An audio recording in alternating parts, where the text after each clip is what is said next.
Hello, मैं हूं अनुराग और हम इस वीडियो में बात करने वाले हैं क्लास 9 के साइंस के चैप्टर मोशन की। और अगर अभी तक आपने हमारे चैनल को सब्सक्राइब नहीं किया है तो चैनल को सब्सक्राइब कर लें ताकि आने वाली नई वीडियोस की नोटिफिकेशन आपको मिल सके। चलिए वीडियो को स्टार्ट करते हैं।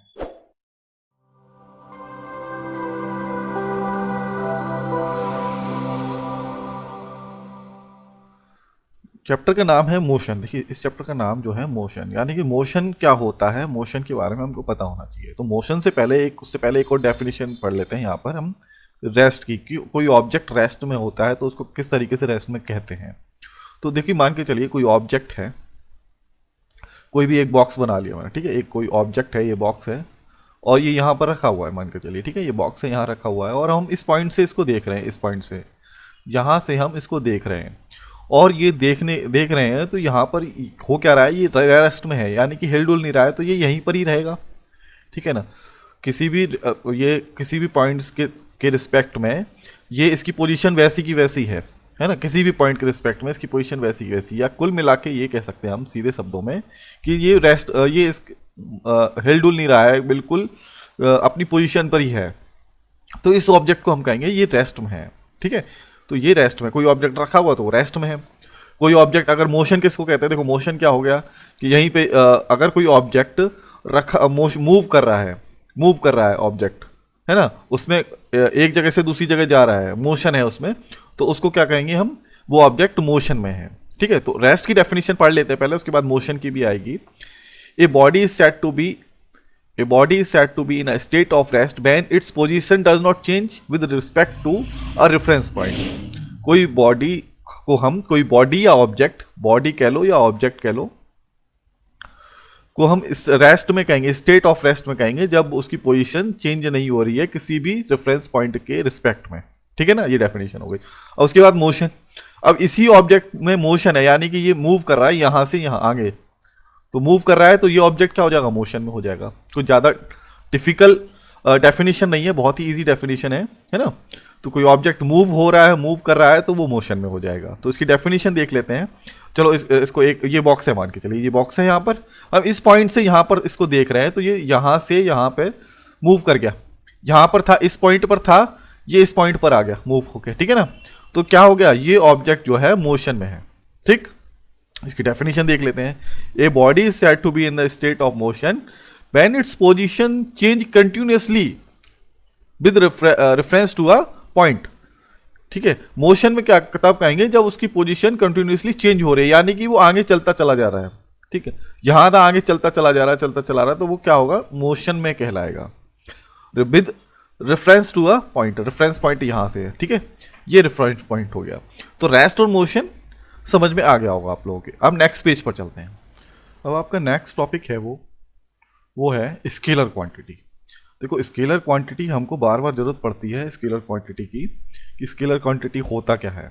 बार बार ये स्केलर क्वांटिटी और वेक्टर क्वांटिटी वर्ड यूज होंगे, इसलिए ये बुक में नहीं है, एनसीईआरटी क्लास 9 में है नहीं, ये अलग से कुछ चीज़ें मैंने बताई हैं।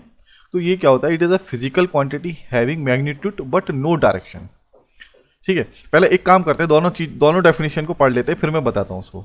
उसके बाद वेक्टर क्वांटिटी, दोनों डेफिनेशन को मैं साथ में बता रहा हूँ।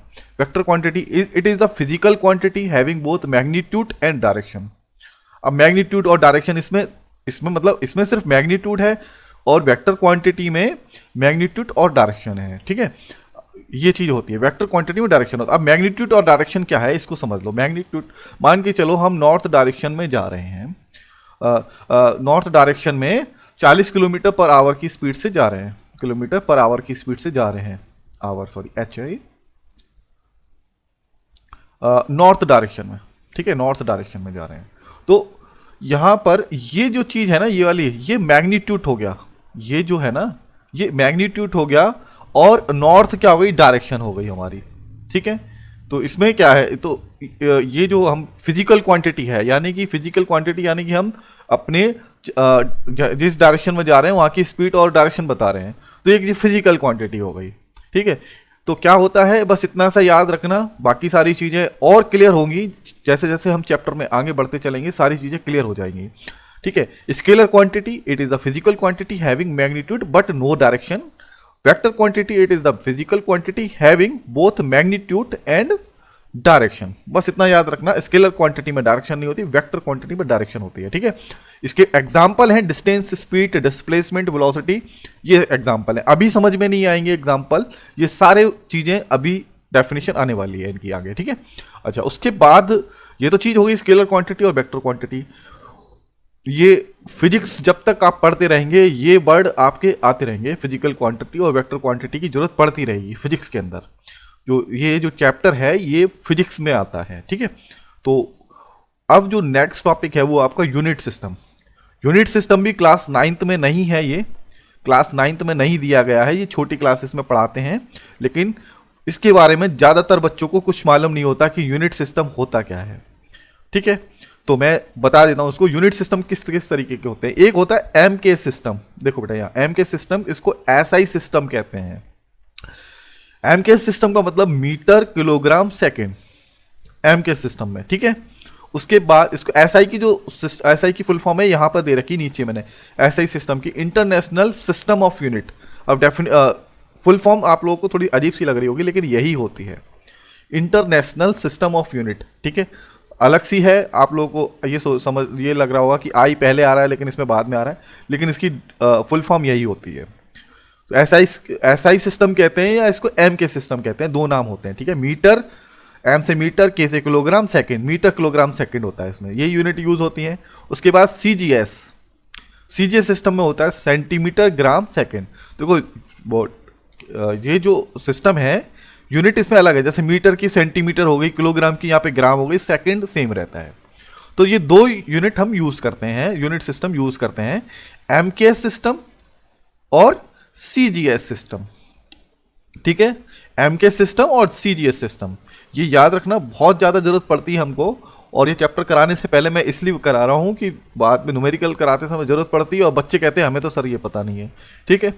अच्छा, उसके बाद एक और सिस्टम होता है एफपीएस सिस्टम, ठीक है। एफपीएस फुट पाउंड सेकंड, ये भी एक सिस्टम होता है लेकिन हम इसको पढ़ते नहीं है, ठीक है। ये कंस्ट्रक्शन लाइन में, फुट तो कंस्ट्रक्शन लाइन में यूज होता है, हम इसको यूज नहीं करते हैं, तो ये हमको बिल्कुल नहीं पढ़ना है। बता दिया है फिर भी मैंने आप लोगों को, ठीक है। इससे हमें कोई लेना देना नहीं है, हमारी एमके सिस्टम और सीजीएस सिस्टम में बात चलेगी, ठीक है।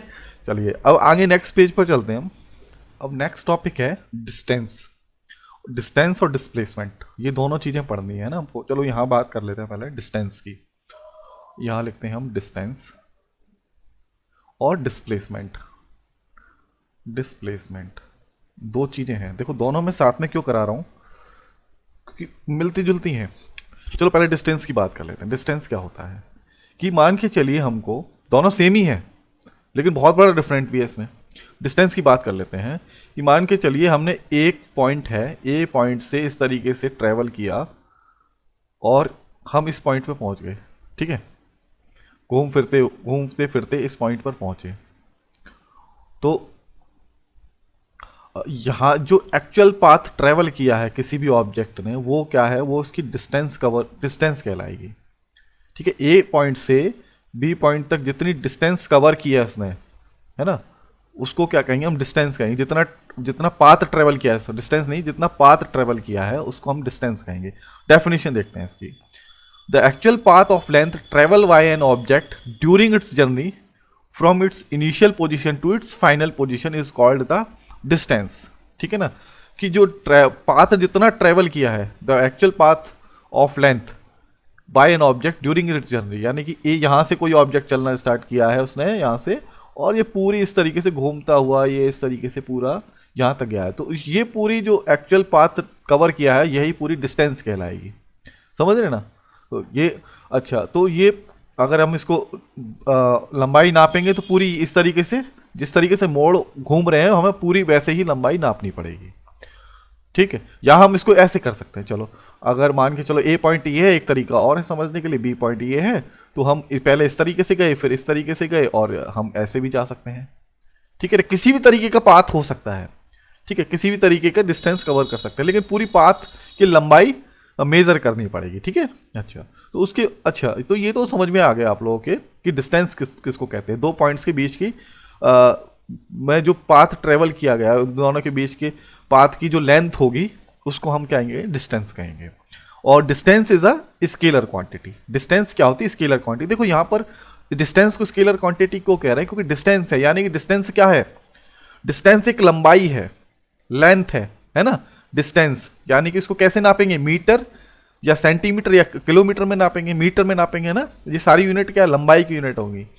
तो ये इसमें यहां पर स्केलर क्वांटिटी क्यों है? क्योंकि डायरेक्शन की जरूरत थोड़ी ना हमें। किसी भी चीज की लंबाई नापनी है तो उसमें डायरेक्शन को थोड़ी ना चाहिए हमको। लंबाई नापनी, सीधी नाप दी भैया, ठीक है। तो ये क्या होता है? स्केलर क्वांटिटी होता है। और स्केलर और वेक्टर क्वांटिटी मैंने इसी वजह से पहले ही आपको बता दिए हैं ताकि कोई कंफ्यूजन ना रहे, है ना। अच्छा, उसके ये डिस्प्लेसमेंट हो गया। अब आपको पढ़ना है डिस्टेंस हो गया, डिस्प्लेसमेंट पढ़ना है। तो अब यही केस को ले लेते हैं, यही डायग्राम दे लेते हैं। ये तो डिस्टेंस हो गई, लेकिन अगर हम इसमें डिस्प्लेसमेंट निकालें तो इन दोनों के बीच का जो सब छोटे से छोटी लंबाई होती है, इन दोनों के बीच की सबसे छोटी लंबाई, इन दोनों के बीच की, उसको हम डिस्प्लेसमेंट कहते हैं। ये हो गया, ठीक है। The shortest length between initial point and final point is called displacement. देखो इसकी डेफिनेशन ये है, the shortest length between the initial point and far point of an object, ठीक है। तो ये डिस्प्लेसमेंट हो गया। अब डिस्प्लेसमेंट तो हो गया, ठीक है, दोनों समझ में आ गया। एक और बार जरा डायग्राम से देख लो, एक और डायग्राम बनाते हैं हम। एक मान के चलिए ये ए पॉइंट है और अच्छे से समझ में आएगा, ए पॉइंट है और ये बी पॉइंट है।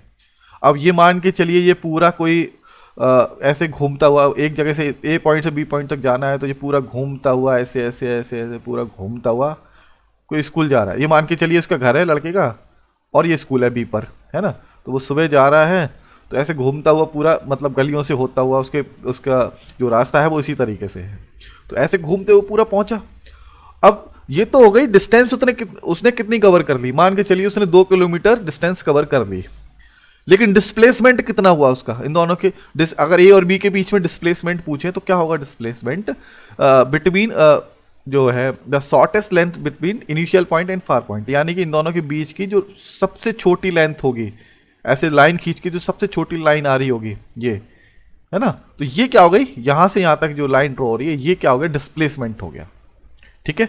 समझ में आया? दोनों में डिफरेंस समझ में आया? क्योंकि डिस्टेंस और डिस्प्लेसमेंट चीज एक ही है, दोनों ही क्या है?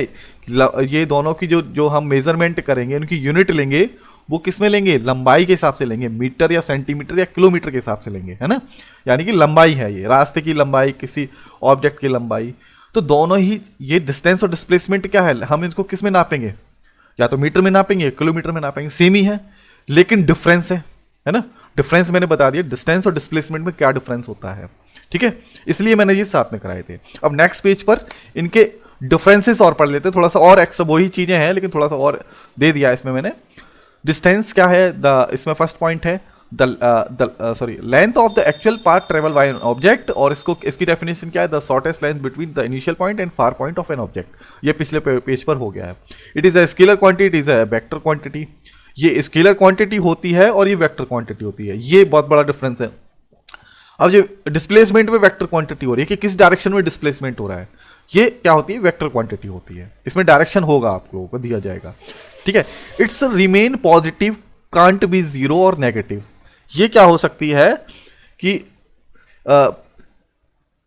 इट रिमेन पॉजिटिव, यानी कि ये पॉजिटिव ही रहेगी, इसकी जो वैल्यू आएगी पॉजिटिव ही रहेगी, लेकिन इसकी वैल्यू जीरो नहीं हो सकती डिस्टेंस की वैल्यू, और नेगेटिव में नहीं हो सकती। यानी कि लंबाई जो लेंथ होती है, मान के चलिए किसी चीज की लंबाई नाप रहे हैं, किसी भी ऑब्जेक्ट की या किसी रास्ते की लंबाई नाप रहे हैं, आप लोग खुद सोच के देखिए, उसकी लंबाई किसी रास्ते की लंबाई जीरो आ सकती है या नेगेटिव में आ सकती है? नेगेटिव में तो आ ही नहीं सकती, ना जीरो आ सकती है। कुछ ना कुछ लेंथ होगी, 1 किलोमीटर, 2 किलोमीटर, 100 मीटर, 400 मीटर, कुछ ना कुछ तो लेंथ आएगी ना। नेगेटिव में आ नहीं सकती, जीरो हो नहीं सकती, है ना। तो डिस्टेंस जो है हमेशा पॉजिटिव ही रहेगी, ये जीरो नहीं हो सकती, ये नेगेटिव नहीं हो सकती है। उसके बाद ये डिस्टेंस हो गया। डिस्प्लेसमेंट में क्या होता है? It can B positive, negative और जीरो। ये क्या होता है? ये काट देना।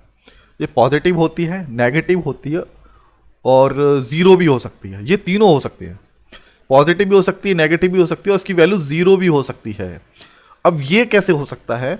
इसके लिए एक न्यूमेरिकल कराएंगे हम, उसमें समझाएंगे कि इसकी वैल्यू जीरो कैसे हो सकती है और नेगेटिव कैसे हो सकती है। चलो एक छोटा सा एग्जाम्पल के जरिए समझाते हैं। मान के चलिए कोई जो दौड़ लगाने वाला है, ओलंपिक में दौड़ लगा रहा है, सर्किल, ऐसे सर्किल की शेप में दौड़ लगा रहा है, वो इस पॉइंट से इसने स्टार्ट किया और पूरा घूम के यहां से यहां तक आ गया। ये पॉइंट से स्टार्ट करा और पूरा घूम के मैदान का पूरा चक्कर लगा के यहां आ गया। तो यहां पर इसने डिस्टेंस तो कवर कर ली, इस सर्कल की जो सरकमफ्रेंस होगा वो सरकमफ्रेंस होगा वो उसकी डिस्टेंस होगी, है ना। लेकिन यहाँ डिस्प्लेसमेंट जीरो हो जाएगा, क्योंकि जिस पॉइंट से चला है वो उसी पॉइंट पर आ गया। तो यहाँ पर डिस्प्लेसमेंट क्या होगा, जीरो होगा डिस्प्लेसमेंट, ठीक है ना, डिस्प्लेसमेंट जीरो हो जाएगा, ठीक है ना। तो इस तरीके से यहाँ पर नेगेटिव भी हो सकता है, नेगेटिव, और ये नेगेटिव जीरो, और हम जब न्यूमेरिकल कराएंगे तो न्यूमेरिकल में मैं इसको और क्लियर कराऊंगा, ठीक है। अब नेक्स्ट पेज पर चलते हैं, नेक्स्ट टॉपिक देखते हैं। तो अब जो नेक्स्ट टॉपिक है आपका वो है यूनिफॉर्म मोशन। यूनिफॉर्म मोशन होता है, एक नॉन यूनिफॉर्म मोशन होता है, नॉन यूनिफॉर्म मोशन। देखो दोनों ही सेम है, एक साथ डेफिनेशन कराने का फायदा ये होता है दोनों अच्छे से समझ में आएगा। तो सबसे पहले यूनिफॉर्म मोशन को समझ लेते हैं। यूनिफॉर्म मोशन क्या होता है, मान के चलिए कोई ऑब्जेक्ट है या बॉडी है, वो देखिए इस तरीके से मैं इसका मोशन दिखाता हूँ, मोशन में है वो यूनिफॉर्म मोशन, यानी कि मोशन में तो है लेकिन यूनिफॉर्म है, इसकी डेफिनेशन देनी है ना। कोई ऑब्जेक्ट मोशन में है, मूव हो रहा है, तो मान के चलिए वो यहाँ से लेकर यहाँ तक डिस्टेंस कवर कर रहा है कोई ऑब्जेक्ट, और उसने जो है 2 मीटर या एक मान ले चलिए 3 मीटर डिस्टेंस कवर करी उसने, 3 मीटर डिस्टेंस कवर करी कितने सेकंड में, 2 सेकंड में, है ना। कुछ भी मान लिख सकते हैं हम, हमने मान लिया 2 सेकंड में, इसको 2 सेकंड इस तरीके से लिख देते हैं, 2 सेकंड शॉर्ट में लिख दिया मैंने, है ना। अगली जो 3 मीटर है, अगले 3 मीटर उसने, ये भी 3 मीटर है, उसने 2 सेकंड में कवर किए। फिर अगले 3 मीटर उसने फिर 2 सेकंड में कवर किए, ठीक है ना। तो ये मोशन कहलाएगा यूनिफॉर्म मोशन। अगले फिर और इस तरीके से जो है ऑब्जेक्ट मूव कर रहा है, कोई बॉडी मूव कर रही है, मोशन में है ना। तो पहले यानी कि कोई object equal interval of time में इक्वल डिस्टेंस कवर कर रहा है तो उसको हम कहेंगे यूनिफॉर्म मोशन, ठीक है ना। इक्वल इंटरवल ऑफ टाइम में, यानी इक्वल इंटरवल ऑफ टाइम क्या हो गया, 2 सेकंड, 2 सेकंड यहाँ भी है, यहाँ भी है, यहाँ भी है, 2 सेकंड यहाँ भी है, ये भी 3 मीटर है ना। इस तरीके से चलता चला जा रहा है। कोई ऑब्जेक्ट अगर इक्वल इंटरवल ऑफ टाइम में इक्वल डिस्टेंस कवर कर रहा है तो हम उसको यूनिफॉर्म मोशन कहेंगे। अब इसको देसी लैंग्वेज में अगर कह सकें हम, अगर हम अपनी सिंपल लैंग्वेज में कहें तो वो ऑब्जेक्ट की स्पीड सेम है, यानी कि सेम स्पीड से वो मूव कर रहा है। यूनिफॉर्म मोशन का ये हो गया मतलब सेम स्पीड से, लेकिन अभी स्पीड हमें पता नहीं है, इसलिए हम स्पीड हमने पढ़ा नहीं है, स्पीड की डेफिनेशन पढ़ी नहीं है। लेकिन स्पीड आप लोग जानते हैं, आप लोग साइकिल चलाते हैं स्पीड से, मोटरसाइकिल चलाते हैं स्पीड से, है ना, कितनी स्पीड, तो आप लोग उसके बारे में जानते हैं स्पीड के बारे में।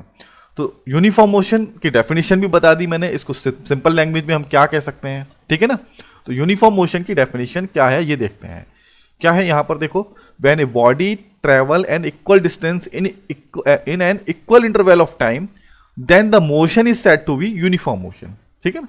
कोई बॉडी अगर इक्वल इंटरवल ऑफ टाइम में इक्वल डिस्टेंस कवर कर रही है तो हम उसको यूनिफॉर्म मोशन कहेंगे, ठीक है। यानी कि उसकी स्पीड बिल्कुल सेम है, ना ही कहीं कम हो रही है ना ही कहीं ज़्यादा हो रही है। उसके बाद नॉन यूनिफॉर्म मोशन। अब नॉन यूनिफॉर्म मोशन भी बिल्कुल सेम है लेकिन इसमें थोड़ा सा डिफरेंट है। अब इसमें क्या डिफरेंस है कि देखिए यहाँ पे मान के चलिए ये यहाँ से लेकर यहाँ तक कोई ऑब्जेक्ट मूव कर रहा है, ये भी मोशन है, देखिए इसमें मोशन लगा हुआ है यहाँ पर, है ना। तो यानी कि कोई ऑब्जेक्ट है, कोई बॉडी है, मूव कर रहा है। अब नॉन यूनिफॉर्म मोशन किस तरीके से होता है वो देखो कि 2 सेकंड, यहाँ पर भी हम 2 सेकंड ले सकते हैं, आप कुछ भी ले लो, 2 सेकंड ले लो या आप 3 सेकंड ले लो या घंटे ले लो या मिनट ले लो, कोई भी इंटरवल ऑफ टाइम ले सकते हो कोई भी। तो मैंने यहाँ पर 2 सेकंड इंटरवल ले लिया है ना, इंटरवल ऑफ टाइम 2 सेकंड में वो मान के चलो पहले 2 मीटर चलता है, फिर अगले 2 सेकंड में वो चलता है 3 मीटर, फिर अगले वो 2 सेकंड में चल रहा है 2.5 मीटर, फिर अगले 2 सेकंड में चल रहा है वो 4 मीटर, ठीक है ना। तो यहां पर क्या हो गया, जब कोई ऑब्जेक्ट जो है इक्वल इंटरवल ऑफ टाइम में अनइक्वल डिस्टेंस कवर कर रहा है तो हम उसको नॉन यूनिफॉर्म मोशन कहते हैं।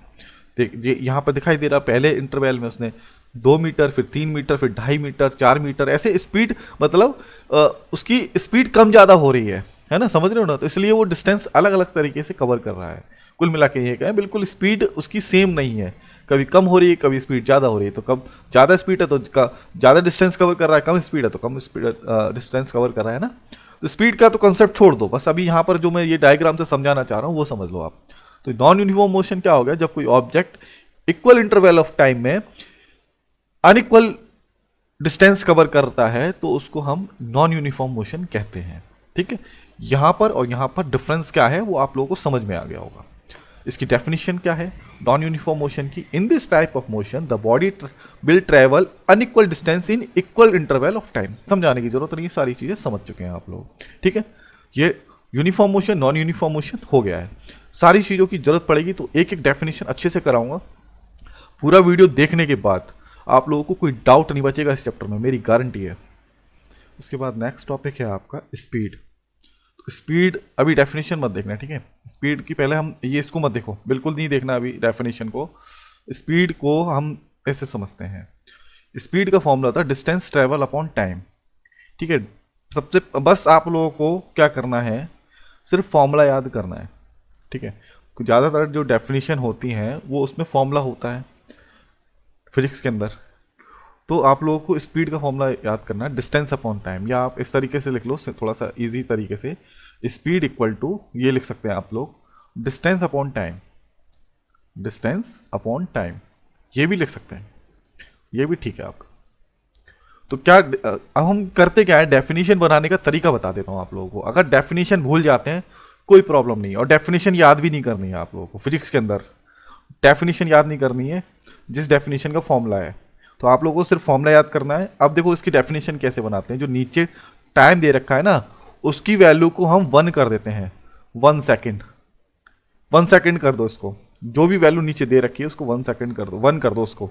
तो हम टाइम को कैसे 1 कर सकते हैं, सिर्फ 1 सेकेंड कर सकते हैं इसको। ठीक है, और हम फिजिक्स में सेकेंड टाइम की यूनिट सेकेंड क्यों ले रहे हैं, क्योंकि MKS सिस्टम याद करो, MKS और CGS, यहाँ पर ये क्या है, सेकेंड है, एस का मतलब सेकेंड है ना, हाँ, तो हम यहाँ पर सेकेंड लेते हैं, तो हम इसको इसकी वैल्यू को 1 कर देते हैं। तो डेफिनेशन बनाते हैं कि 1 सेकेंड में कोई ऑब्जेक्ट जितनी डिस्टेंस कवर कर रहा है उसको हम क्या कहेंगे, उस ऑब्जेक्ट की स्पीड कहेंगे, है ना। क्या है कि 1 सेकेंड में कोई ऑब्जेक्ट जितनी डिस्टेंस कवर कर रहा है उस डिस्टेंस को हम उस ऑब्जेक्ट की स्पीड कहेंगे। ठीक है, अब 1 सेकेंड हो गई, या पर यूनिट ऑफ टाइम, इसको हम जो डिवाइड में है ना per unit of time, per unit of time भी कह सकते हैं, पर यूनिट, इसको हम पर यूनिट कह सकते हैं। डिवाइड वाले को अगर वैल्यू 1 करनी होती है तो उसको पर यूनिट भी कह सकते हैं। तो इसकी डेफिनेशन ऐसे बना सकते हैं, the distance travel by a body per unit of time is called speed. ये जैसे लिखा हुआ है ना, the distance travel by a body per unit of time is called speed. या अगर ये भूल गए हो तो आप ये भी लिख सकते हो, when an object distance cover in 1 second it is called speed of object. ऐसे डेफिनेशन बना लो, 1 सेकेंड में कोई ऑब्जेक्ट जितनी डिस्टेंस कवर कर रहा है उसको, उस डिस्टेंस को हम उस ऑब्जेक्ट की स्पीड कहते हैं। तो कुल मिला के ये बात निकल के आ रही है, स्पीड की जो स्पीड का जो फॉर्मूला होता है वो डिस्टेंस अपॉन टाइम। यहाँ पर हमने लिख दिया डिस्टेंस ट्रेवल यानी कि कितनी डिस्टेंस ट्रेवल करी है, और टाइम यानी कि कितना टाइम लगा है। ठीक है, अच्छा उसके बाद अब आगे देख लेते हैं इसके बारे में। स्पीड को हमने v से डिनोट कर दिया, स्मॉल v से, और डिस्टेंस को हमने डिनोट किया है स्मॉल d से, और टाइम को t से। तो v equal to d upon t। हम यहाँ पर इसको डिस्टेंस को d से डिनोट कर रहे हैं, उसका रीजन हम बताएंगे। बुक में s से दे रखा होगा लेकिन हम s नहीं लेंगे, उसका रीजन मैं न्यूमेरिकल कराते समय बताऊंगा। ठीक है, हम d से रिप्रेजेंट करेंगे इसको, और वैसे आपकी मर्जी कर लो, लेकिन मैं सजेस्ट करूंगा आप d से रिप्रेजेंट करें इसको। उसके बाद ऐसा यूनिट, अब हर किसी की जो जिसकी भी हम डेफिनेशन देंगे उसकी ऐसा यूनिट निकालनी पड़ेगी हमको। तो ऐसा यूनिट यानी कि MKS unit, is metre per second. Metre per second, metre क्यों हो रही है? क्योंकि डिस्टेंस की यूनिट क्या होती है? डिस्टेंस को हम किस में नापेंगे? डिस्टेंस को यहां से निकालते हैं। अभी इसको देख, भूल जाओ, यहां पर v equal to D upon T है, यानी डिस्टेंस अपॉन टाइम है। टी क्या है? डिस्टेंस। तो डिस्टेंस की यूनिट क्या होगी? मीटर होगी, है ना। टाइम की यूनिट क्या होगी? सेकेंड होगी, ठीक है। तो इसकी जो यूनिट होगी मीटर पर सेकेंड, इसको हम एम अपॉन एस, एस तरीके से भी लिख देते हैं। तो ऐसा unit is metre per second, और मीटर इस तरीके से लिख सकते हैं। उसके बाद है फॉर नॉन यूनिफॉर्म मोशन। ये जो डिस्टेंस की स्पीड की जो ये वाली डेफिनेशन है वो किसके लिए है? यूनिफॉर्म मोशन के लिए। ये यूनिफॉर्म मोशन के लिए याद रखना। अब यहां पर हम जो स्पीड की जो डेफिनेशन दे रहे हैं वो नॉन यूनिफॉर्म मोशन के लिए दे रहे हैं। अगर नॉन यूनिफॉर्म मोशन हम लास्ट में पढ़ चुके हैं। नॉन यूनिफॉर्म मोशन किसकी डेफिनेशन कैसे देंगे? क्योंकि वहां पर डिस्टेंस और टाइम तो सेम है, लेकिन डिस्टेंस चेंज होती है नॉन यूनिफॉर्म मोशन में। याद करो क्या होता है ना। स्पीड सेम नहीं है, कुछ ना कुछ स्पीड क्या नाम है, स्पीड बढ़, कभी कम हो रही है, कभी ज़्यादा हो रही है, इसलिए डिस्टेंस जो है कभी कम कवर कर रहे हैं, कभी ज़्यादा कर रहे हैं। तो वहाँ पर ये सिंपल फॉर्मूला नहीं लग पाएगा डिस्टेंस अपॉन टाइम। तो वहाँ पर ये फॉर्मूला लगेगा एवरेज स्पीड। एवरेज स्पीड निकालेंगे कि हम पूरे एक पॉइंट से दूसरे पॉइंट तक जाने में कितनी स्पीड थी उसकी ऑब्जेक्ट की, यानी कि, है ना, जितनी डिस्टेंस पूरी इसने कवर करी उसमें उसकी एवरेज स्पीड कितनी निकल के आ रही है। क्योंकि स्पीड तो बेटा कभी कम हो रही है, कभी ज़्यादा हो रही है नॉन यूनिफॉर्म मोशन में, तो हम उसकी एवरेज स्पीड निकालते हैं। तो इसमें फॉर्मूला होता है total distance travel, total distance travel upon total time taken is taken, ठीक है। यानी कि टोटल डिस्टेंस, तो पूरे जो सफर में उसने क्या करा, कितनी डिस्टेंस कवर करी, और पूरा टोटल टाइम कितना लगा एक पॉइंट से दूसरे पॉइंट तक जाने में, है ना। तो इसको एवरेज स्पीड तब निकालते हैं जब नॉन यूनिफॉर्म मोशन होता है। वैसे आप लोगों को जरूरत पड़ेगी नहीं, लेकिन फिर भी आप पढ़ लो, न्यूमेरिकल कराते समय अलग से जरूरत नहीं पड़ेगी, अलग से आप लोगों को फॉर्मूला नहीं लिखना पड़ेगा, ये जरूरत पड़ेगी नहीं। न्यूमेरिकल कराते हैं, आप बस इस वाले को याद रखो, लेकिन समझ लो इसको, ठीक है। अच्छा, उसके बाद नेक्स्ट पेज पर चलते हैं। अब नेक्स्ट टॉपिक है आपका वेलोसिटी। स्पीड हो गया, वेलोसिटी देख लो। स्पीड क्या था? स्पीड को मैं यहाँ लिख देता हूँ, speed equal to distance upon time, distance upon time, ठीक है। इसका फॉर्मूला याद रखना है आप लोगों को, जरूरत पड़ेगी अभी हमको इसकी भी। तो ये क्या है? It is the speed of a body in a given direction. इसकी डेफिनेशन क्या है वेलोसिटी की? ये क्या होती है? स्पीड ही होती है, लेकिन इसमें डायरेक्शन दी रखी होती है। अगर स्पीड में डायरेक्शन है तो हम उसको वेलोसिटी कह देते हैं। समझ में आया? ये स्पीड ही होती है, लेकिन इसमें डायरेक्शन है। डायरेक्शन, जब स्पीड में डायरेक्शन जोड़ देते हैं तो हम उसको वेलोसिटी कहते हैं। इसमें क्या होता है? वेलोसिटी का जो फॉर्मूला होता है, velocity equal to displacement upon time. Speed का होता है डिस्टेंस अपॉन टाइम, ठीक है। तो डायरेक्शन होती है तो डिस्टेंस की जगह पर यहाँ पर डिस्प्लेसमेंट हो जाता है, डिस्प्लेसमेंट वेक्टर क्वांटिटी होती है। ये डिफरेंस है बस, ठीक है। बाकी सारी चीजें सेम है। अगर इसकी यूनिट की बात करते हैं तो यूनिट डिस्प्लेसमेंट की यूनिट कितनी होगी? डिस्प्लेसमेंट भी लेंथ है, तो इसकी यूनिट कितनी होगी? मीटर, और टाइम की यूनिट होगी सेकेंड। और इसको इस एक तरीका और है, इसको मीटर ऐसे भी लिख सकते हैं, मीटर पर सेकेंड, और इसको ऐसे भी लिख सकते हैं, मीटर सेकेंड इनवर्स। यानी कि एस को जब ऊपर ले जाएंगे तो इसकी पावर का साइन चेंज हो जाएगा। मैथमेटिक्स में आप लोगों ने पढ़ा होगा। तो जब ऊपर इसको ले जाएंगे तो इसकी पावर का साइन चेंज हो जाएगा, तो एम एस की पावर -1, इस तरीके से भी हम इसकी यूनिट को रिप्रेजेंट कर सकते हैं। तो इसके यहाँ पर दे रखा है, its unit of velocity is metre per second. Velocity is a vector quantity, vector quantity है क्योंकि इसमें डायरेक्शन है, कुछ नया बताने की जरूरत नहीं है ना। वेक्टर क्वांटिटी में डायरेक्शन होती है, स्केलर क्वांटिटी में डायरेक्शन नहीं होती है। अब नेक्स्ट पेज पर चलते हैं। नेक्स्ट पेज पर कुछ इससे रिलेटेड डेफिनेशंस हैं, वो भी देख लेते हैं क्या है। देखो, फॉर नॉन यूनिफॉर्म मोशन के लिए, वेलोसिटी की डेफिनेशन क्या हो जाएगी? Average velocity. अब जैसे स्पीड की नॉन यूनिफॉर्म के लिए एवरेज लिया था, वहां पर एवरेज लेते हैं क्योंकि स्पीड चेंज हो रही, नॉन यूनिफॉर्म मोशन है। नॉन यूनिफॉर्म मोशन आप जानते हैं किस तरीके का होता है, तो वहां पर एवरेज वेलोसिटी लेते हैं। वहां पर टोटल डिस्प्लेसमेंट ले लेंगे। टोटल डिस्प्लेसमेंट यानी कि मान के चलो, ऐसे समझो, एक पॉइंट ए है और एक पॉइंट बी है, तो इसमें नॉन यूनिफॉर्म मोशन है, यानी कि इतने पार्ट पर अलग स्पीड है, इतने पार्ट में अलग स्पीड है, इतने पार्ट में है ना। तो अलग अलग पार्ट में अलग अलग डिस्टेंस कवर कर रहा है, अलग अलग एक इंटरवल ऑफ टाइम में, ठीक है। स्पीड अलग अलग है, तो हम क्या करते हैं, टोटल डिस्प्लेसमेंट ले लेते हैं यहाँ पे, टोटल यानी कि सभी को जोड़ लेते हैं, छोटे छोटे पार्टों को जोड़ लेंगे और पूरा यहाँ से ए से बी तक में कितना टाइम लगाने में वो टाइम ले लेते हैं। तो ये नॉन यूनिफॉर्म मोशन के लिए हम ये फॉर्मूला यूज़ करते हैं। उसके बाद for uniformly changing velocity, uniformly changing velocity ये क्या चीज़ है ये समझ लो आप लोग। मान यहाँ मैं समझा देता हूँ, एक पॉइंट ए है और दूसरा पॉइंट है बी, एक पॉइंट ए हो गया और एक दूसरा पॉइंट बी हो गया। अब यहाँ पर हम कुछ इंटरवल बना लेते हैं, मान के चलिए ये है, एक इंटरवल ये है और एक इंटरवल ये है। तो इसमें भी हम 2 सेकंड का टाइम इंटरवल ले लेते हैं, 2 सेकंड का टाइम इंटरवल लेते हैं, ये भी 2 सेकंड का टाइम इंटरवल है। समझाने के लिए आप लोगों को 2-2 सेकंड का टाइम इंटरवल ले लिया। तो पहले 2 सेकंड में उसने मान के चलिए 2 मीटर कवर किया, अगले 2 सेकंड में उसने 4 मीटर कवर किया, फिर अगले 2 सेकंड में उसने कितना कवर कर लिया, 6 मीटर कवर कर लिया, फिर 8 मीटर। यानी कि यूनिफॉर्मली चेंजिंग वेलोसिटी, यानी कि उसकी वेलोसिटी जो है यूनिफॉर्मली चेंज हो रही है, यूनिफॉर्मली एक तरीके से चेंज हो रही है, ठीक है, इस तरीके से कह सकते हैं यहाँ पर। तो आप लोगों को ज़्यादा नहीं सोचना है यूनिफॉर्मली जब वेलोसिटी के बारे में किस तरीके से होती है। बस आप लोग क्या करें, एक फॉर्मूला याद कर लें, average velocity initial velocity plus final velocity upon 2, यानी कि इसका u इनिशियल वेलोसिटी को हम u से रिप्रेजेंट करते हैं, फाइनल वेलोसिटी को v से यहाँ दे रखा है मैंने, और इसका एवरेज वेलोसिटी जो निकालते हैं यूनिफॉर्मली चेंजिंग वेलोसिटी, यानी यूनिफॉर्म एक उसकी यूनिफॉर्मली चेंज हो रहा है, यानी कि एक तरीके से उसकी वेलोसिटी चेंज होती चली जा रही है, यानी बढ़ती चली जा रही है उसकी वेलोसिटी या कम होती चली जा रही है। तो उसके लिए यहाँ पर ये फॉर्मूला यूज होगा, और ये फॉर्मूला बहुत ज़्यादा इंपॉर्टेंट है, ये फॉर्मूले से बहुत सारे काम लेने वाले हैं हम, ठीक है। तो इस फॉर्मूले को अच्छे से याद कर लेना। अब नेक्स्ट पेज पर चलते हैं। अब जो नेक्स्ट टॉपिक है आपका वो है एक्सेलरेशन। एक्सेलरेशन क्या होता है, उससे पहले इसका फॉर्मूला पढ़ लेते हैं। Acceleration equal to change in velocity upon time, ये होता है। अब ये याद रखना, मैंने क्या फॉर्मूले से ही सब कुछ है।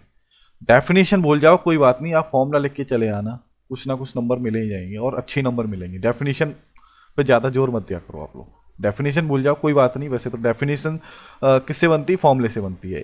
कैसे बनाएंगे, acceleration equal to change in velocity upon time, यानी कि 1 सेकंड में किसी ऑब्जेक्ट की वेलोसिटी में जितना चेंज हो रहा है उसको हम एक्सेलरेशन कहते हैं, ठीक है।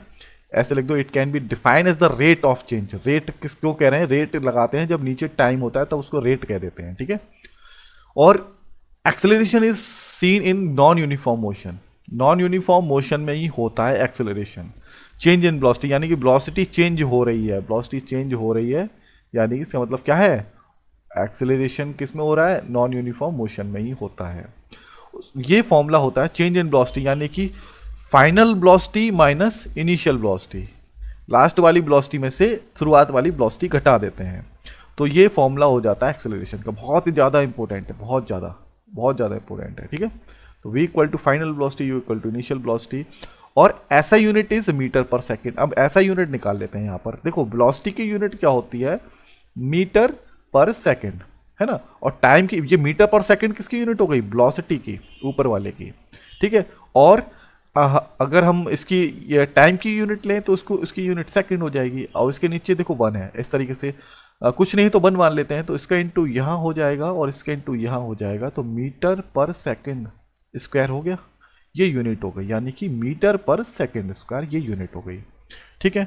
उसके बाद नेक्स्ट देखो क्या है, एक्सेलरेशन समझ में आ गया, change in velocity upon time, बस यही डेफिनेशन है, इसके बाद और फॉर्मूले नहीं है आपके, यही डेफिनेशन याद करनी है। फॉर्मूले 2-3 और हैं लेकिन याद हो जाएंगे, ठीक है। तो याद कर लेना इसको अच्छे से, बहुत ज़्यादा इंपॉर्टेंट है ये एक्सेलरेशन वाला। अब रिटार्डेशन, एक रिटार्डेशन या डी एक्सेलरेशन और होता है। Deceleration in seen in non uniform motion during a decrease in velocity with time, it has the same definition as acceleration. देखो रिटार्डेशन क्या है, रिटार्डेशन या डी एक्सेलरेशन, एक्सेलरेशन ही होता है लेकिन इसकी वैल्यू नेगेटिव में होती है, ये इसका एक्सेलरेशन का उल्टा होता है। ये क्या होता है, यहाँ पर इसकी वेलोसिटी कम हो रही होती है तो इसको हम डी एक्सेलरेशन कहते हैं। एक्सेलरेशन यानी कि वेलोसिटी बढ़ रही है, और डी एक्सेलरेशन यानी वेलोसिटी कम हो रही है। जब गाड़ी में ब्रेक लगता है तो उसको डी एक्सेलरेशन कहते हैं, और इसकी वैल्यू इसको कैसे लेते हैं, माइनस एक्सेलरेशन में माइनस लगा देंगे तो वो क्या हो जाएगा, डी एक्सेलरेशन हो जाएगा। बिल्कुल सेम ही है, ये भी सेम है, ठीक है, एक्सेलरेशन की तरह ही, लेकिन इसकी वैल्यू नेगेटिव में होती है। चलिए अब नेक्स्ट पेज पर चलते हैं। अब नेक्स्ट टॉपिक है आपका graphical representation of motion. Graphical representation of motion यानी कि मोशन को ग्राफ के जरिए रिप्रेजेंट करेंगे। तो सबसे पहला जो ग्राफ है आपका, distance time graph of an object moving with uniform speed. Uniform speed से अगर कोई ऑब्जेक्ट मूव कर रहा है तो उसका ग्राफ किस तरीके से आएगा। तो देखो ये इस तरीके से ग्राफ होता है। बुक में कुछ और तरीके से दे रखा है, लेकिन मैंने समझाने के लिए अलग से बुक ये ग्राफ बनाया है, इससे थोड़ा और अच्छे से समझ में आएगा। तो ग्राफ होता क्या है, ग्राफ को पहले आप लोग समझ लें, मैथमेटिक्स में आप लोगों ने ग्राफ बनाए होंगे। तो इस तरीके से ये कोऑर्डिनेट्स होते हैं आपके, एक्स एक्सिस होता है ये एक्स डैश, ये वाई डैश, सॉरी वाई, और ये वाई डैश। तो आप लोगों को पता होगा इस वाली लाइन पर पॉजिटिव वैल्यू लेते हैं, इस पर नेगेटिव, इस वाली लाइन पर पॉजिटिव और इस पर नेगेटिव, और आपको इस तरीके से पॉइंट दे रखे होते हैं एक्स कॉमा वाई की फॉर्म में। तो पॉइंट को है ना ड्रॉ करना पड़ता है, तो इस तरीके से होता है, ठीक है। तो वहाँ यहाँ अब मैं इस ग्राफ को बताता हूँ कि किस तरीके से आया। माने यूनिफॉर्म मोशन है, यूनिफॉर्म स्पीड में कोई ऑब्जेक्ट मूव कर रहा है, यानी कि क्या है, उसकी स्पीड सेम है। तो मान के चलिए पहला जो 10 मिनट है, सॉरी पहले इसको देख लीजिए, ये वाली एक्सिस पर हमने डिस्टेंस ले ली किलोमीटर में, और ये एक्स एक्सिस वाली एक्स एक्सिस पर हमने टाइम ले लिया है मिनट में, मिनट में ले लिया ये। अब ये याद रखना कि यहाँ पर जो टाइम है और ये डिस्टेंस है किलोमीटर में। तो मान के चलिए पहले जो है हम कोई ऑब्जेक्ट है तो मूव कर रहा है वो पहले 10 मिनट में वो 10 किलोमीटर चल रहा है, ठीक है। फिर अगले 10 मिनट में भी वो क्या करा, उसने 10 किलोमीटर चला, फिर अगले 10 मिनट में फिर 10 किलोमीटर चला, फिर अगले 10 मिनट में फिर 10 किलोमीटर चल रहा है। ये यूनिफॉर्म मोशन हो गया, यूनिफॉर्म स्पीड हो गई, ठीक है। यूनिफॉर्म मोशन बताया था तो यही होता है।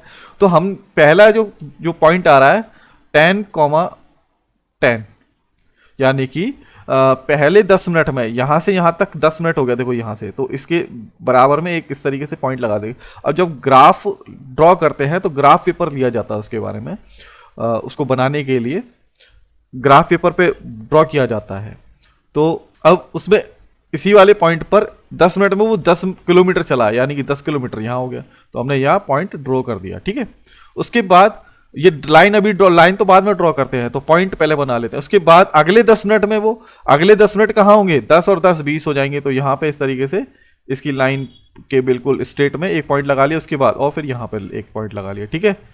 क्योंकि 10 मिनट में 10 किलोमीटर और चल रहा है, तो 10 और 10 20, और यहाँ पर भी 10 किलोमीटर और चल गया, तो 10 और 10 20 हो जाएगा, ठीक है। उसके बाद फिर अगले 10 मिनट में भी फिर यानी कि 10 मिनट और हो गए, तो 10 और जुड़ जाएंगे, यानी कि 30 मिनट हो जाएंगे। तो यहाँ पर आएगा पॉइंट और 30, ठीक है ना, इस तरीके से। तो ये पॉइंट हो गया। फिर अगला पॉइंट ये आ रहा है, फिर अगले 30 के बाद 10 मिनट और जुड़ेंगे तो 40 हो जाएगा, यहाँ पर भी 10 किलोमीटर और जुड़ जाएंगे। तो ये चारों पॉइंट, एक 4 ले लो आप, 3 ले लो, 3 में से 3 पॉइंट लिए जाते हैं ग्राफ को ड्रॉ करने में, 3 पॉइंट सफिशिएंट होते हैं। मैंने 4 में समझा दिया आप लोगों को। तो ये जब इन तीनों को मिलाते हुए लाइन ड्रॉ करते थे तो स्ट्रेट लाइन आती है।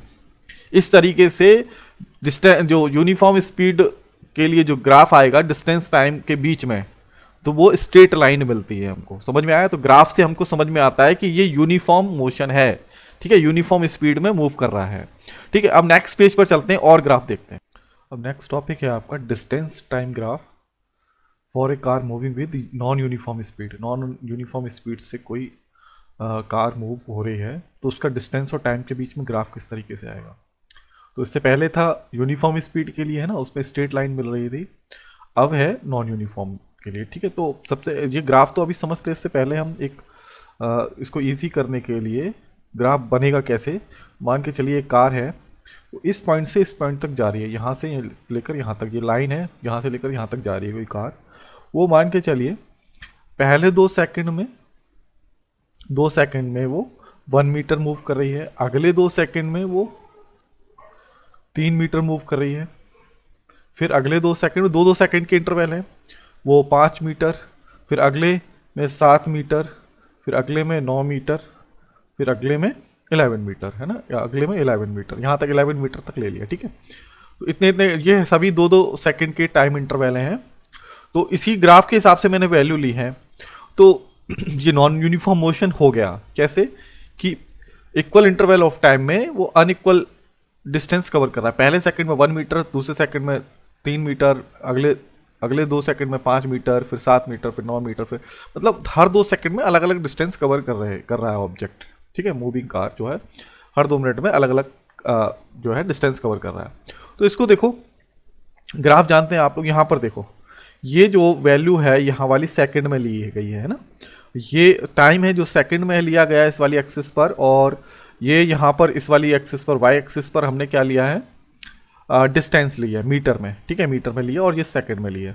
तो पहला जो पॉइंट ड्रॉ करेंगे तो पहले 2 सेकंड पहले इस तरीके से आएगा, पहले 2 सेकंड में 2 सेकंड में वो कितने मीटर चल रहा है, 1 मीटर चल रहा है। तो यहाँ से यहाँ तक डिस्टेंस है जो वो 5 मीटर है। ठीक है, तो 1 कहाँ लेंगे ग्राफ में, ये पहला पॉइंट, ये जो पहली लाइन है ना, ये यहाँ से लेकर यहाँ तक, तो जो पहला पॉइंट हो गया 2,1। ठीक है, फिर अगला जो पॉइंट है वो क्या है, अगले 2 सेकंड में वो कितना चलता है, अगले 2 सेकंड में वो 3 मीटर चल रहा है, यानी कि 2 और 2 यहाँ पे कितने हो जाएंगे, 2 और 2 4 सेकंड। तो 4 सेकंड वाले पे यानी कि यहाँ पे लाइन ड्रॉ एक तरीके से इसके सामने लिया एक पॉइंट, और एक यहाँ देखो 1 और 3 कितने को 4, यहाँ पर हम 4 ये 4 नंबर पे 1 2 3 4 4 नंबर पे ये यहाँ पर ये वाली लाइन ले ली, और ये दोनों कहाँ मिल रही हैं, इस पॉइंट पर, तो इस पॉइंट को लगा लिया। ठीक है, तो ये पॉइंट क्या हो गया 4,4 हो गया। फिर अगला जो पॉइंट है 2 सेकंड, अगले 2 सेकंड में, तो वो कितना हो गया 6, तो 6 वाला ये 6 के सामने ये है ना, ये 6 के सामने, और फिर 5, यानी कि 4 और 5 कितना हो गया 9 हो गया। 9 बेटा यहाँ ये वाली पॉइंट है ना। तो ये दोनों इसके सामने हैं। इस तरीके से हमने यहाँ पर हल्की सी लाइन ड्रॉ करके, हल्की सी देख समझने के लिए सिर्फ यहाँ पर एक पॉइंट लगा लिया। इस तरीके से पॉइंट लगाए जाते हैं। ठीक है, तो अगले फिर नेक्स्ट में क्या है 7 मीटर और चलता है, यानी कि इसमें 7 मीटर और जोड़ देंगे। तो ये यहाँ पर जो ये वाला पॉइंट का पहले नाम लिख देता हूँ मैं 6,9 है ना। फिर उसके बाद ये वाला पॉइंट जो हमने लगाया है ये हो जाएगा 8, यहाँ से यहाँ तक 8 हो गया, क्योंकि 2 + 2 + 2 + 2 8 हो गया ना, 8, और यहाँ से तक 9 वैल्यू थी, 9 में 7 जोड़ेंगे तो कितना हो जाएगा 16 हो जाएगा। तो 15 के बाद ये आ गया 16 है ना, यहाँ पे इसके सामने लाइन ड्रॉ कर दी। तो ये जो है ग्राफ पर यहाँ पर एक और पॉइंट आ गया ये है ना। फिर उसके बाद हमने 9 ये यहाँ पर अगले जो इंटरवल में 9 मीटर चलता है और 2 सेकंड में, तो 2 और जुड़ जाएंगे तो 8, और यहाँ पर यहाँ तक 8 था, फिर उसके बाद 2 सेकंड और जुड़ गए तो 10 हो गया। तो ये इसके सामने ये वाला पॉइंट लग गया। अब 7 तक ये यहाँ तक कितनी वैल्यू हो रही थी हमारी, यहाँ तक 4 और 5 9, 9 और 7 16, हाँ 16 तक हो गया, यहाँ तक 16 हो गया। उसके बाद 9 और 16 25। ठीक है, 16 में 9 और जोड़ देंगे तो 25 हो जाएगा। तो यहाँ 25 मीटर हो गए यहाँ तक। तो 25 के सामने हमने 25 के सामने एक लाइन ये इस तरीके से पॉइंट ये वाला आ गया। ठीक है, तो ये हो गया आपका 10,25, और ये वाला हो गया आपका है ना, ये पॉइंट ये हो गया। फिर नेक्स्ट जो है आपका फिर अगले 2 सेकंड 11 मीटर चला, यानी कि 12, यहाँ पर 25 में 11 जोड़ देंगे तो 36 हो जाएगा। तो 12,36 है ना, समझ रहे होगे आप लोग। तो यहाँ पर एक और पॉइंट लगा दिया। अब जो पॉइंट लगा रहे हैं तो इनको जो मिलाएंगे सभी को, तो इस तरीके से हमें एक लाइन मिलेगी इस तरीके से कर्व्ड। इसका मतलब क्या हो गया, ये जो मोशन है नॉन यूनिफॉर्म मोशन है। तो नॉन यूनिफॉर्म मोशन में लाइन सीधी स्ट्रेट नहीं होती है, लाइन स्ट्रेट नहीं होती है। ठीक है, और यूनिफॉर्म मोशन में लाइन स्ट्रेट होती है टाइम डिस्टेंस और टाइम वाले ग्राफ में। ठीक है, तो ये 2 ग्राफ हो गए। अब नेक्स्ट पेज पर चलते हैं। अब नेक्स्ट टॉपिक है आपका velocity time graph for uniform motion of car. अब वेलोसिटी और टाइम के बीच में ग्राफ है। ठीक है, वेलोसिटी अपॉन टाइम, यानी कि ये वेलोसिटी अपॉन टाइम, किसका फॉर्मूला क्या होता है, वेलोसिटी अपॉन टाइम। वैसे एक्सेलरेशन का होता है वेलोसिटी अपॉन टाइम। ठीक है, वेलोसिटी अपॉन टाइम एक्सेलरेशन होता है। ठीक है ना, एक्सेलरेशन होता है। तो एक्सेलरेशन होता है वैसे, लेकिन अभी यहाँ पर एक्सेलरेशन की बात नहीं होगी क्योंकि यूनिफॉर्म मोशन है। अब देखो ग्राफ को वैसे समझने में थोड़ा सा डिफ़िकल्टी होगी आप लोगों को कि ग्राफ इतने टफ है बनाने में, बहुत ज़्यादा थोड़ा नेक्स्ट लेवल के हो जाते हैं ग्राफिकल रिप्रेजेंटेशन में। इससे पहले तक जो ग्राफ से पहले चैप्टर किया है वो तो काफ़ी ईजी है, लेकिन ग्राफ वाला टॉपिक थोड़ा लेंथी पड़ जाता है। अब क्यों करा रहा हूँ मैं ये आगे वीडियो में समझ में आएगा कि ग्राफ इतनी डिटेल में क्यों समझा रहा हूँ अच्छे से मैं। ठीक है, तो वेलोसिटी टाइम ग्राफ है फॉर यूनिफॉर्म मोशन, यानी कि यूनिफॉर्म मोशन है। यूनिफॉर्म मोशन यानी कि स्पीड चेंज नहीं हो रही, यानी कि वेलोसिटी, पहले तो ये समझ लो स्पीड और वेलोसिटी सेम ही होती है, स्पीड और वेलोसिटी सेम ही होती है ना, सेम होती है। वेलोसिटी में डायरेक्शन होती है, स्पीड में डायरेक्शन नहीं होती है। वेलोसिटी भी क्या है, स्पीड ही है, ठीक है। तो यहाँ पर देखो ये ग्राफ को मैं ऐसे ही समझा देता हूँ। ये टाइम है आवर में है और वेलोसिटी क्या है, किलोमीटर पर आवर। वेलोसिटी की यूनिट क्या होती है, किलोमीटर पर आवर या मीटर पर सेकंड होती है, लेकिन यहाँ पे किलोमीटर पर आवर ले लिए, ठीक है, कोई प्रॉब्लम नहीं है। तो मान के चलिए उसकी शुरुआत में वेलोसिटी थी 40 की स्पीड, 40 में, जब उसकी टाइम 0 है। यहाँ पर 1 घंटे बाद देखते हैं तब भी उसकी वेलोसिटी कितनी, 40 है। फिर 2 घंटे बाद देखते हैं, यहाँ पर इस तरीके से ये पॉइंट लाइन ले लिए, ठीक है, लाइन इस तरीके से इनके सामने। ये थोड़ा सा ग्राफ है ना, वैल्यू सही से नहीं ली है, थोड़ी सी इधर उधर जा रही है, कोई प्रॉब्लम नहीं है। इनको हम मान लेते हैं ये 1 के सामने है बिल्कुल, ये 2 के सामने है और ये 3 के सामने है, ठीक है, ये 4 के सामने, इस तरीके से मान लो। पॉइंट आप लोग ये वाले ले लो या फिर, है ना, ये वाले पॉइंट, ठीक है, ये वाले पॉइंट ये ले लो इसके सामने। तो क्या हुआ, पहले 40 है, फिर उसके बाद भी स्पीड 40 है, फिर उसके बाद एक घंटे बाद फिर भी उसकी स्पीड 40 है, फिर नेक्स्ट आवर में भी उसकी स्पीड कितनी है, 40 है। फिर इस तरीके से क्या हो रहा है, यूनिफॉर्म मोशन हो गया कार का, यानी कि उसकी स्पीड जो है पूरे डिस्टेंस में, पूरे जो है सफ़र में उसकी स्पीड कितनी रही, 40 किलोमीटर पर आवर की। ये यूनिफॉर्म मोशन होगा, यूनिफॉर्म मोशन होगा, ठीक है। तो वेलोसिटी टाइम ग्राफ इस तरीके का आएगा, ये बिल्कुल स्ट्रेट लाइन आएगी, ये स्ट्रेट, ये है ना, ये वाली लाइन, तो ये होती है, ठीक है। तो वेलोसिटी टाइम ग्राफ समझ लो किस तरीके से होता है। अब उसके बाद नेक्स्ट पेज पर चलते हैं हम। अब वेलोसिटी, जो नेक्स्ट टॉपिक है आपका, velocity time graph for a car moving with uniform acceleration. अब इसको समझ लो, यहाँ पर इसमें और पीछे वाले में डिफरेंस क्या है, और इसकी हमें बहुत ज़्यादा जरूरत पड़ने वाली है, इस वाले ग्राफ की। तो वेलोसिटी टाइम ग्राफ है, पहले इस वाले को समझ लेते हैं, फर्स्ट वाले को। तो ये वेलोसिटी है इस तरफ और हमने टाइम ले लिया, वेलोसिटी और टाइम के बीच में ग्राफ लेंगे, लेकिन यूनिफॉर्म एक्सेलरेशन। अब यहाँ पर देखो एक्सेलरेशन की बात कही जा रही है, एक्सेलरेशन। एक्सेलरेशन जानते हो, change in velocity upon time. जहाँ एक्सेलरेशन है तो सीधी सी बात है वेलोसिटी में चेंज होगा टाइम के रिस्पेक्ट में, समझ रहे हैं ना। उसमें क्या था, यूनिफॉर्म मोशन था, सिर्फ यूनिफॉर्म मोशन, यूनिफॉर्म पिछले वाले में यूनिफॉर्म मोशन था।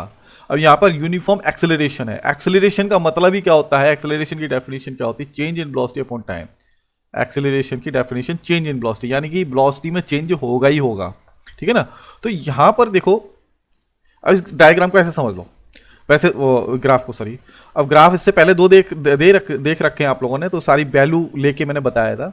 तो ये सेकंड में है टाइम या वेलोसिटी, मान के चलिए पहले 5 सेकंड में उसकी वेलोसिटी कितनी, 10 थी। यूनिफॉर्मली एक्सेलरेशन का ही मतलब अभी समझ में आएगा। फिर उसके बाद नेक्स्ट 5 सेकंड में, अगले 5 सेकंड के बाद उसकी वेलोसिटी कितनी हो गई, 20 हो गई। ये 20 है। ये पॉइंट थोड़े से जो बुक के जो डायग्राम है वो थोड़े से इधर उधर हो रहे हैं, ठीक है ना। तो ये 20 के सामने है, 20 के सामने वाला पॉइंट है ये, इस तरीके से, ठीक है, बुक सही कर लेना आप लोग। तो यहाँ पर फिर यानी कि पहले 5 सेकंड में वो 10 मीटर चला, फिर अगले 5 सेकंड में फिर वो 10 मीटर चला, यानी कि 10 और 10 20 हो गए यहाँ पर। फिर अगले 5 सेकंड में कितना चला, 10 मीटर चला, फिर अगले 5 सेकंड में फिर वो 10 मीटर चला। इस तरीके से पॉइंट लगते चले जा रहे हैं। यूनिफॉर्मली एक्सेलरेशन, वेलोसिटी यानी कि उसकी वेलोसिटी चेंज हो रही है ना, समझ रहे ना, वेलोसिटी उसकी चेंज हो रही है। तो वेलोसिटी पहले कितनी थी, 10 थी, फिर 20 हो गई, है ना, फिर 30 हो गई उसकी वेलोसिटी। तो वेलोसिटी यहाँ पर चेंज हो रही है यूनिफॉर्मली, यानी एक तरीके से चेंज होती चली जा रही। तो हमें ग्राफ कैसा मिलेगा इसका, स्ट्रेट लाइन मिलेगा। बस इस ग्राफ की हमको जरूरत पड़ती है, इस ग्राफ को याद रख लेना, ठीक है। ये क्या हुआ, यूनिफॉर्मली एक्सेलरेशन हो रहा है। अब मैंने एक्सेलरेशन के साथ क्या एक और चीज बताई थी, डी एक्सेलरेशन हो क्या, और डी एक्सेलरेशन या नेगेटिव एक्सेलरेशन, एक और चीज बताई थी। तो इस वाले ग्राफ में देख लो, इस वाले ग्राफ में क्या हो रहा है, ये वेलोसिटी है यहाँ पर, ये टाइम है। तो यहाँ पर क्या हो रहा है, ग्राफ इस तरीके से उल्टा आ रहा है, नीचे की तरफ आ रहा है। तो क्या है कि ये जो है नेगेटिव एक्सेलरेशन हो गया, यानी ये कार में अगर ब्रेक लग रहा है तो यूनिफॉर्मली क्या है, धीरे धीरे उसकी स्पीड कम होती चली जा रही है। जैसे यहाँ पर स्पीड वेलोसिटी बढ़ती चली जा रही है, वैसे ही इसकी वेलोसिटी कम होती चली जा रही है। जब कार में ब्रेक लग रहा है, किसी ऑब्जेक्ट में ब्रेक लग रहा है, तब यहाँ पर होता है डी एक्सेलरेशन लेते हैं, ठीक है। तो ये वाला ग्राफ इस तरीके से आता है। जब कार इसकी स्पीड कम हो रही है तो ग्राफ इस तरीके से आएगा। और जो पॉइंट जो है आप लोगों के पॉइंट जैसे मैंने लास्ट पीछे वाले ग्राफ में बताया था, पॉइंट लेकर दो ग्राफ मैंने अच्छे से समझाए थे, वैसे ही आप पॉइंट लेकर आप खुद भी बना सकते हो, तो इसी तरीके से ग्राफ आएगा। लेकिन मेरे ज़्यादा मेहनत करने की जरूरत नहीं है, बस आप ये 2-3 ग्राफ हैं इनको समझ लो। एक तो ये बहुत ज़्यादा इंपॉर्टेंट है, इस वाले को याद कर लेना अच्छे से, ठीक है, कि स्ट्रेट लाइन बनती है, इसमें स्ट्रेट लाइन आती है, ठीक है। तो बस ये हो गया। अब नेक्स्ट पेज पर चलते हैं।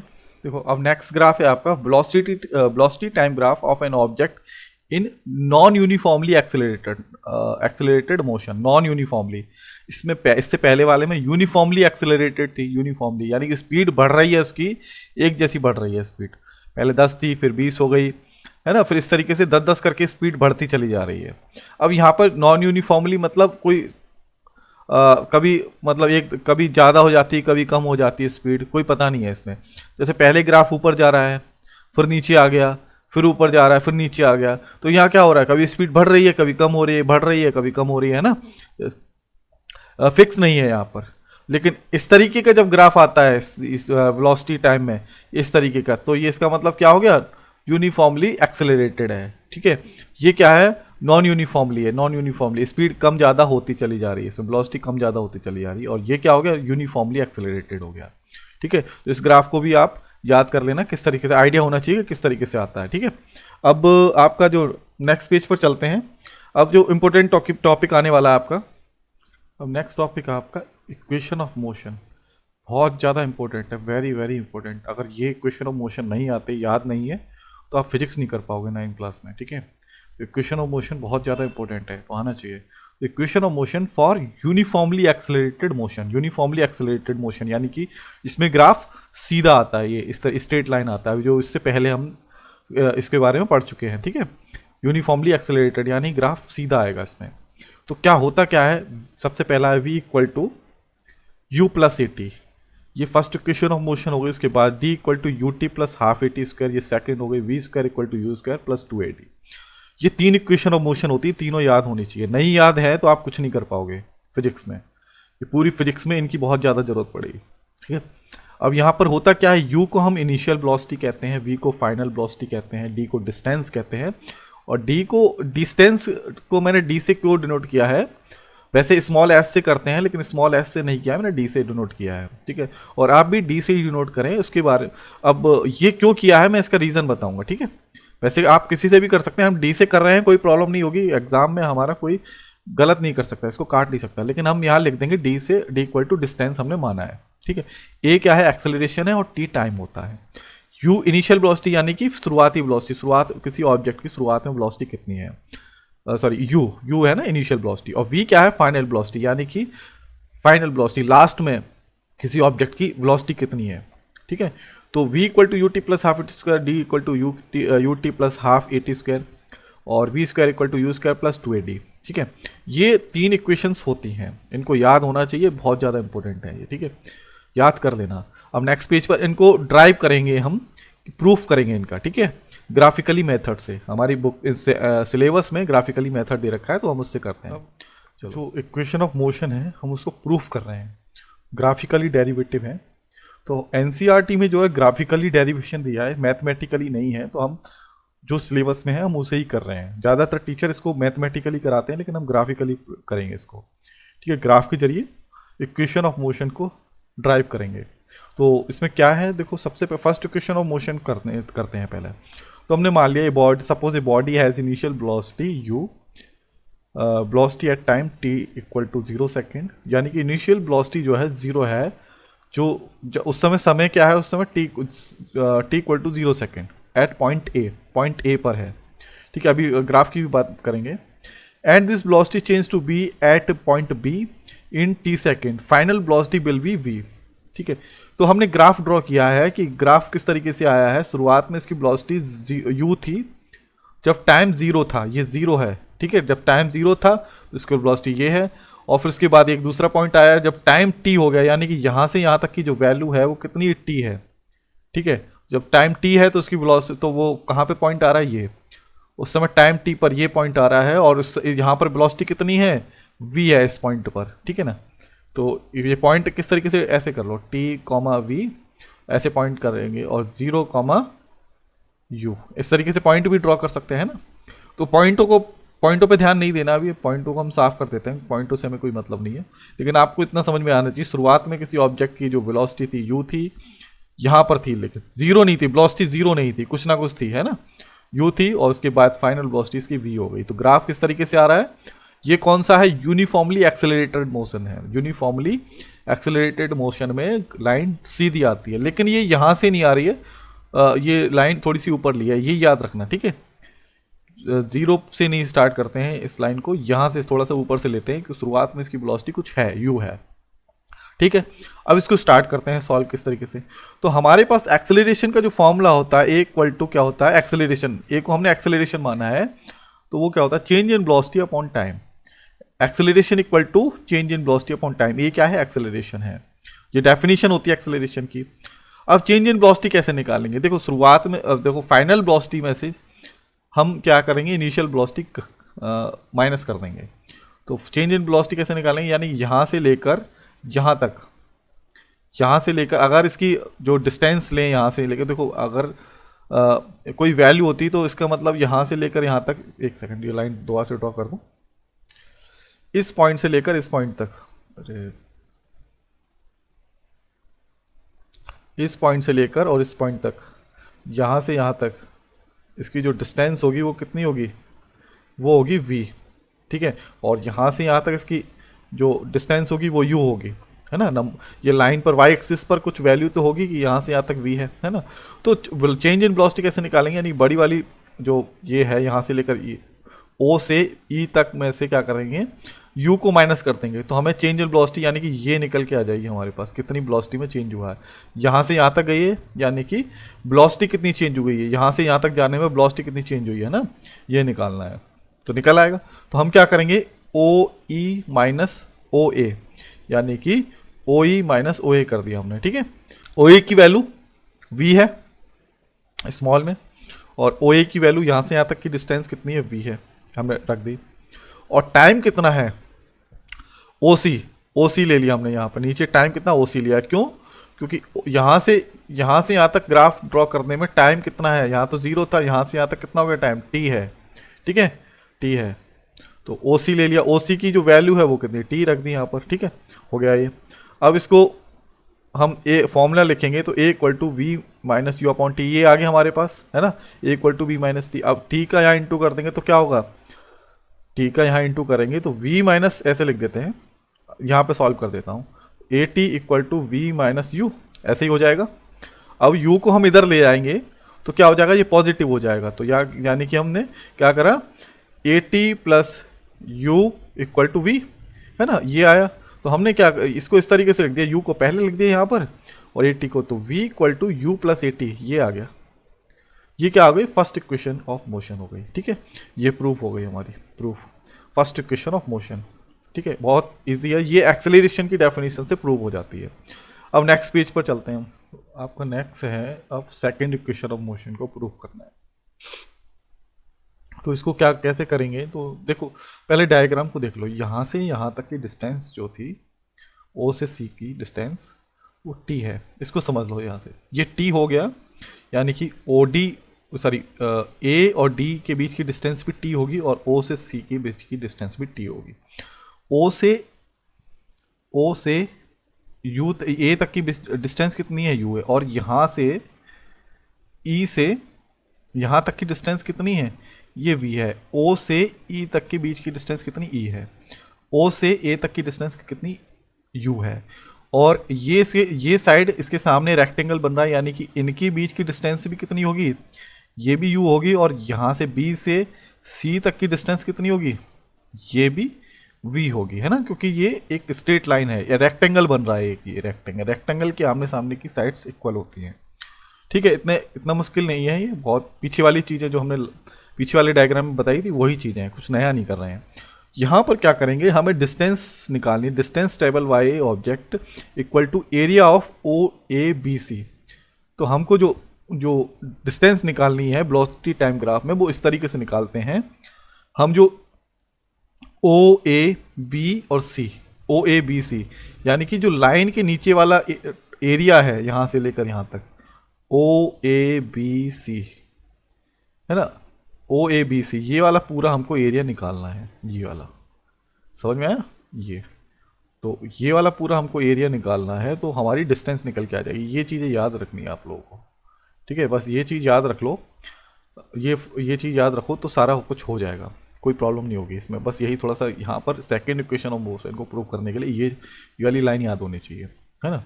तो उसमें कैसे निकालेंगे हम यहाँ पर, तो area of O A B C को किस तरीके से निकालेंगे, ट्रेपेजियम बनना है, ये ट्रेपेजियम है ना। ट्रेपेजियम क्या होता है, अभी थर्ड इक्वेशन ऑफ मोशन में बताते हैं ट्रेपेजियम क्या होता है।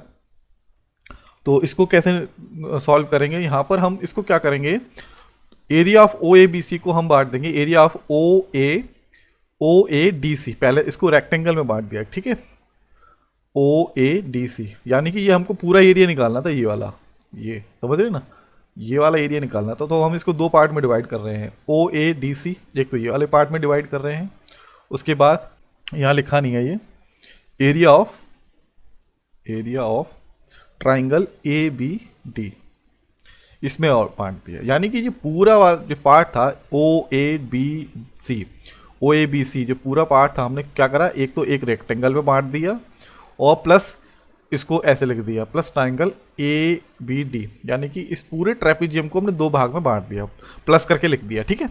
अब इसके बाद यहाँ से हम कैलकुलेशन स्टार्ट करते हैं। Distance travel by an object, ये तो चल ही रहा है हमारा, ठीक है। अब ये बराबर के इक्वल इस तरफ जो दे रखा है हम उसको करते हैं, इसको हम डी से डिनोट कर लेते हैं डिस्टेंस को, तो डी इक्वल टू यहाँ आपको कर देता हूँ area of O D C, area of O A D C, यानी कि ये रेक्टेंगल जो बन रहा है ना ये वाला, इसका एरिया तो क्या होगा, ओ ए इंटू ए डी। रेक्टेंगल का एरिया क्या होता है, यानी कि लेंथ इंटू ब्रेथ, है ना, लंबाई इंटू चौड़ाई, यानी कि हमने चौड़ाई ले ली और उसकी लंबाई ले ली, लेंथ ले ली और ब्रेथ ले ली, तो ब्रेथ कितनी होगी ओ ए और लेंथ कितनी होगी ओ डी, है ना, तो ये ले लिया, प्लस उसके बाद area of triangle A B D. अब एरिया ऑफ ट्राइंगल क्या होता है, देखो यहाँ लिख देते हैं, एरिया ऑफ ट्राइंगल क्या होता है, भूल गए होगे वैसे, लेकिन मैं बता देता हूँ, sorry 1/2 into perpendicular into base, याद आया, जैसे कोई ये ट्राइंगल है तो इसका एरिया कैसे निकालते हैं, 1/2 परपेंडिकुलर इंटू बेस, है ना, ये फॉर्मूला होता है। तो वहाँ यहाँ पर भी क्या होगा, area of triangle A B D, इसका कैसे निकालेंगे, 1/2 परपेंडिकुलर कितना है बी डी, इसका बी डी हो गया, परपेंडिकुलर यही तो होगा, और बेस ए डी, है ना।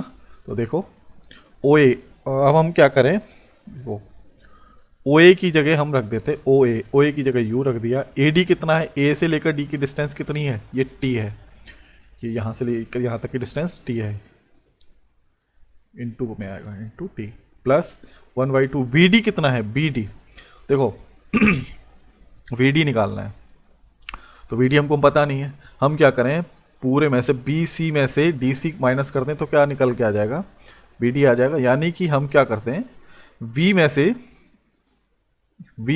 u माइनस कर दें तो ये निकल के आ जाएगा। तो यहाँ से यहाँ तक की डिस्टेंस किस तरीके से निकल के आएगी, हमें इस पूरे में से हम इसको माइनस कर देते हैं तो ये वाली डिस्टेंस निकल के आ जाएगी, यानी कि v माइनस यू है ये, ठीक है, v माइनस यू, तो ये हो जाएगा v minus U, B D की वैल्यू ये हो गई। ए डी कितना है, ए डी तो आप जानते हैं t है ये यहाँ पर, ठीक है। उसके बाद कैलकुलेट कर लेते हैं इसको, तो you T plus 1/2 into T, अच्छा v माइनस यू कितना हो जाएगा, अब ये देखो v माइनस यू है ना, इसको क्या करेंगे, देखो एक फर्स्ट इक्वेशन ऑफ मोशन क्या थी, first equation of motion v equal to U plus A T, जो फर्स्ट इक्वेशन ऑफ मोशन है लास्ट पेज पे हमने जो प्रूव किया था वो ये था, v equal to U plus A T, तो v minus U equal to A T, v को उधर ले गए, सॉरी u को उधर ले गए तो ये माइनस हो जाएगा, और v माइनस यू अपॉन नहीं इतना ही रहने दो अभी, हाँ इससे काम हो जाएगा, अभी ज़रूरत नहीं है, ठीक है। तो v माइनस यू को हम क्या लिख सकते हैं, v माइनस यू को हम लिख सकते हैं 80, है ना, तो हमने v माइनस यू को हमने क्या लिख दिया, 80 लिख दिया, ठीक है, 80 लिख दिया। यहाँ लिख देंगे फ्रॉम इक्वेशन फर्स्ट, तो you T plus 1/2 A T square और डी, ये डी हो गया, तो ये ही हमारी सेकेंड इक्वेशन है, ठीक है, प्रूफ, प्रूफ हो गया। शुरुआत में जब नहीं होता है, जब स्टार्ट करते हैं तो हम इसको लिखते हैं प्रूव्ड, सॉरी मैंने उल्टा लिख दिया, ये हम लिखेंगे यहाँ पर प्रूव्ड,